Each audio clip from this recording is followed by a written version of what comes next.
Olá, eu sou André Malta e esse é o canal Isso Aqui Não É Grego, uma apresentação descomplicada da literatura clássica. Episódio de hoje, o desassossego afrodisíaco na poesia de Safo. Dizem que são 9 as musas, mas quanta desatenção. Tem mais esta, Safo de Lesbos, a 10ª. Esse pequeno poema ou epigrama é atribuído a Platão. Não aparece em nenhum dos seus diálogos e, para a maioria dos estudiosos, dificilmente poderia ser de autoria do filósofo. Isso não importa muito. O mais interessante é a gente notar primeiro como a beleza musical na Grécia vinha associada ao feminino, no caso, as 9 musas, filhas de Zeus e Memória. E depois, como a poeta Safo, ao ser incluída nesse grupo como a 10ª musa, deve ser tomada mais pelo lado musical que literário. Quando pensamos em Safo, nossa tendência é pensar numa linhagem de criação escrita e silenciosa, em letra e livro, e alinhá-la a figuras como Ana Martins Marques, Hilda Ilst e Emily Dickinson.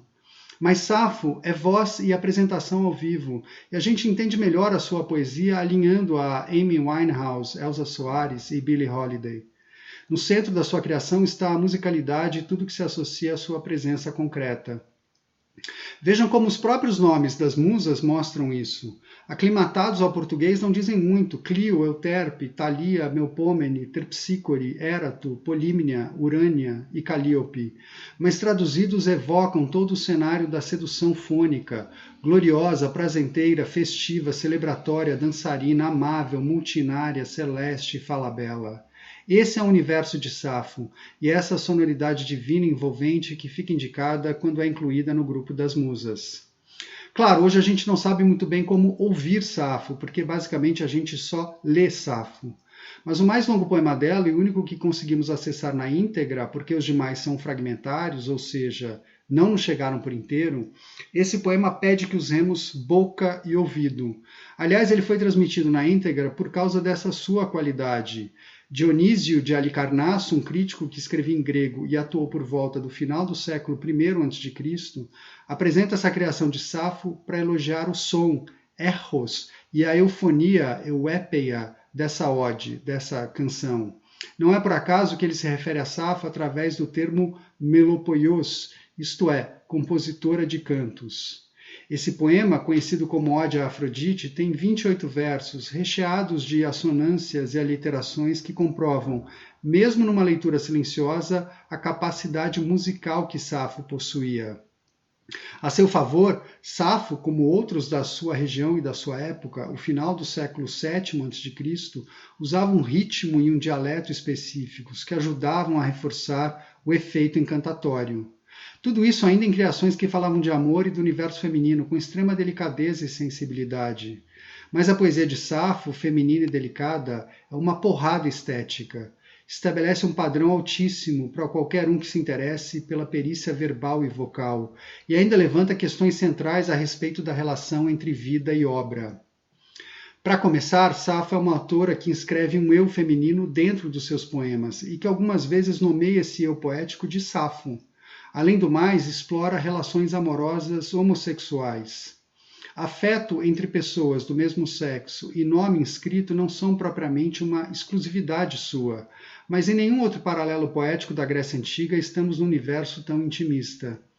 Existe alguma possibilidade de Safo não estar falando de si mesma, da sua vida, das suas experiências, dos seus sofrimentos amorosos? Na minha visão, é quase impossível não relacionar uma Safo externa e real com o eu poético feminino dos poemas, mesmo quando não recebe o nome Safo. A recepção da sua poesia fez isso por séculos. Esse é um efeito buscado por ela, com o seu tom pessoal, que exige nossa aproximação e pede essa confusão. Mas existe uma medida nesse efeito, e aí tendemos a ver mais que um grego ou uma grega provavelmente viam. Nosso lirismo, com o grau de pessoalidade que cobra de cada um de nós, é diferente daquele explorado pelo lirismo antigo. Quando leio o verso Vai, Carlos, ser gauche na vida, do poema de Sete Faces, sei que esse Carlos é uma referência interna ao seu autor externo, Carlos Drummond de Andrade. Não é o próprio Drummond, um retrato banal e jornalístico seu, porque esse Carlos foi construído esteticamente. Mas esse Carlos reflete um Carlos único, é a expressão de um poeta único, remete a uma figura histórica única, com sua visão, suas obsessões e preferências literárias. O puro dado pessoal não explica o poema e o seu efeito, mas entra como ingrediente que o sustenta, digamos, numericamente em bem mais que 50%. Não há outro poeta que se expresse assim. Esse Carlos é sinal claro da individualidade e originalidade do Carlos Drummond de Andrade. A gente pode pegar um outro exemplo onde o eu poético não recebe um nome. Estou pensando aqui no poema Boa Constrictor, de Angélica Freitas.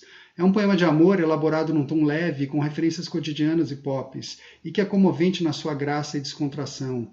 Nele, o eu feminino narra como se tornou a presa de uma cobra, que a envolveu e apertou. Esse eu, como eu disse, não é nomeado, mas, assim como fazemos com qualquer outra poesia, o identificamos com o nome que vem na capa do livro ou com a figura real a quem o poema é atribuído. Não, o eu de Boa Constrictor não é Angélica, mas ao mesmo tempo é Angélica. Não é porque não é um retrato seu, trata-se de um eu e de uma situação ficcionais, metafóricos. Mas é, porque só na sua poesia temos um eu que fala assim, porque essa voz é uma voz associada à poesia da Angélica, e por isso o elemento da identificação sustenta sua obra em mais que 50%. Essa é a nossa poesia final.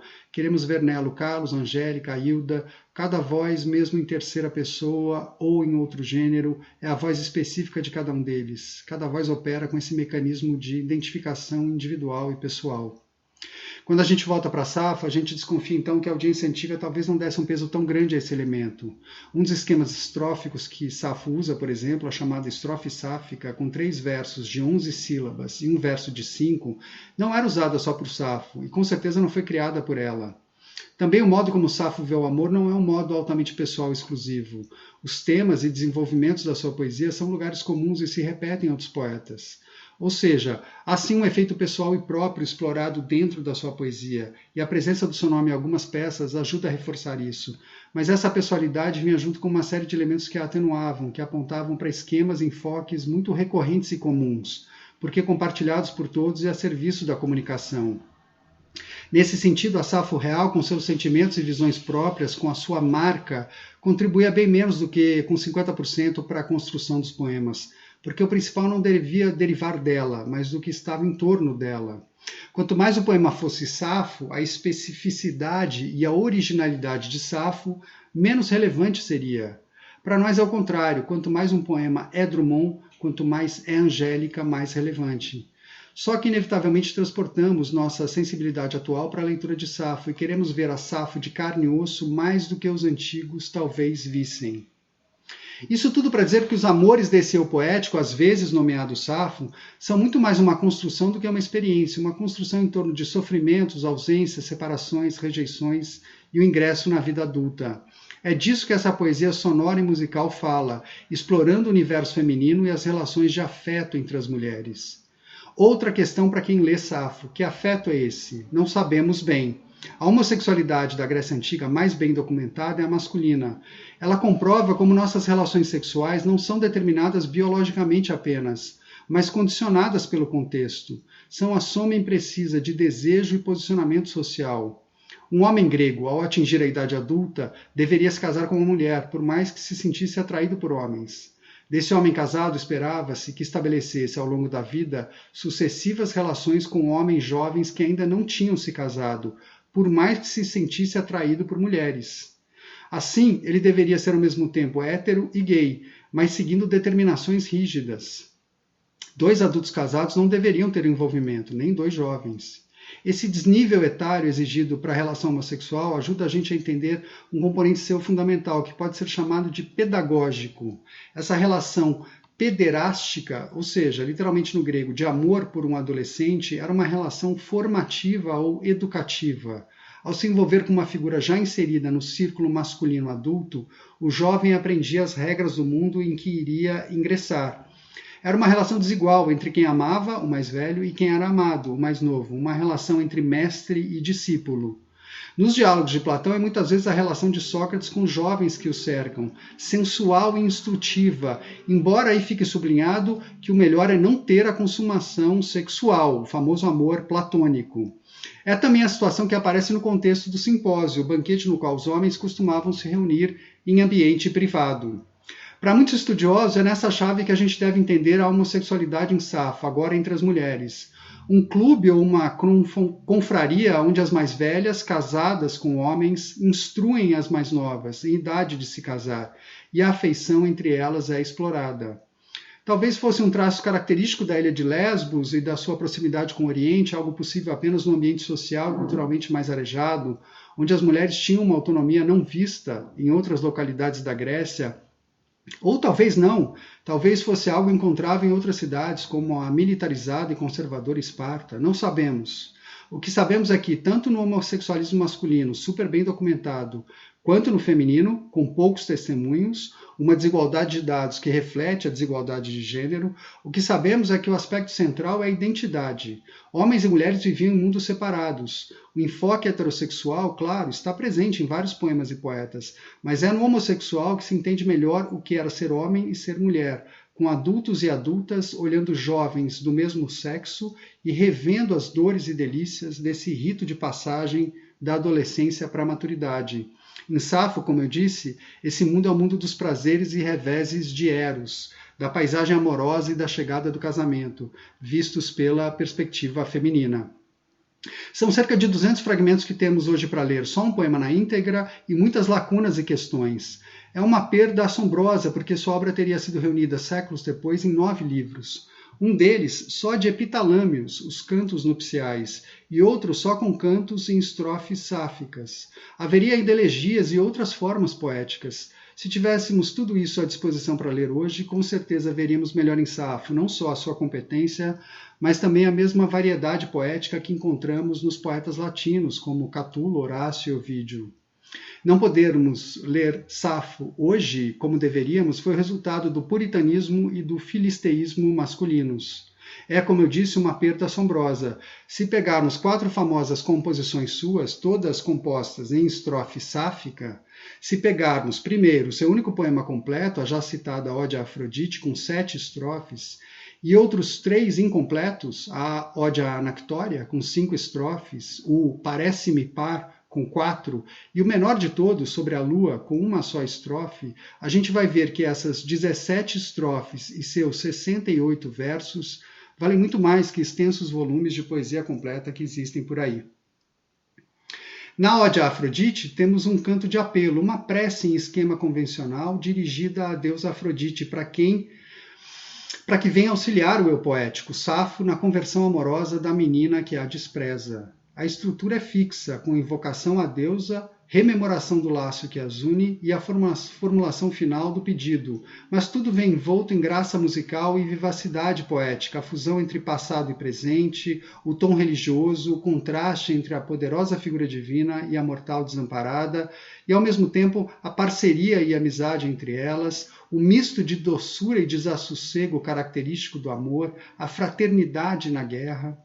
Na Ode à Anactória, o nome que aparece é o da amada, enquanto o eu poético feminino fica anônimo. O tema é a saudade e a postulação do amor como o que há de mais belo contra os valores ditados pelos homens. Helena comprovou isso ao pôr a paixão acima de tudo e se guiar por Afrodite. É pelo brilho da beleza sedutora de uma certa Anactória que o eu poético anseia, não pelo brilho das armas. Os versos têm uma serenidade e uma assertividade ímpares. É talvez ainda mais feminino e resgata Helena da condenação machista típica, como em 2 fragmentos do poeta Alceu, contemporâneo e conterrâneo de Safo. Já na Ode Parece-me Par, deparamos com um triângulo amoroso e uma voz feminina que descreve a própria perturbação ao olhar para a mulher com outro cara. Não temos nomes nem lamentos, só uma descrição do seu crescente abalo, a mais cirúrgica e a mais quente da literatura ocidental. Finalmente, no fragmento sobre a lua, Safo fala daquela que, ao brilhar com uma lua cheia, apaga as estrelas ou meninas à sua volta. Essa e outras imagens da natureza eram frequentes. Contribuem para aquela suavidade, aquele encanto e graça. A poesia de Safo é tradicional, mas é excepcional.